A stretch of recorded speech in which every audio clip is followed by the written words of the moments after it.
All right, here's how you replace the PCV valve.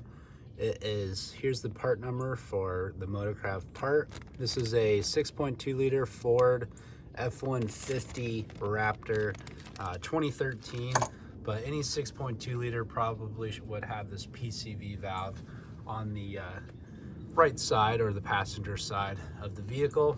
So to get to it, there's this little tiny lip on the bottom. So here's the bottom of it. All you gotta do is flip this forward like that, and then now it comes loose. Now you can just go ahead and use some pliers here.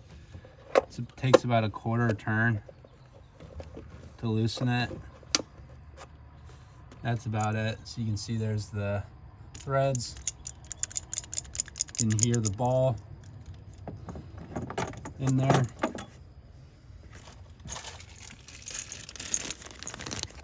Once again, here's the part number I'm using.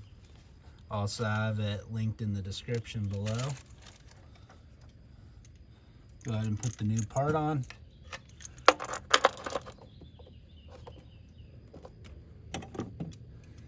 Add another quarter turn. You can see its gasket's now seated on the engine cover.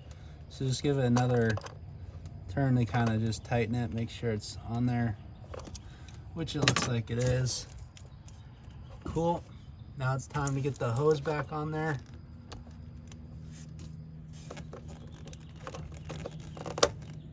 Heard it click, test pull, and then that tab's back in place. So now it is officially installed and you got a new PCV valve. Thank you for watching. Please subscribe and we'll see you on the next one.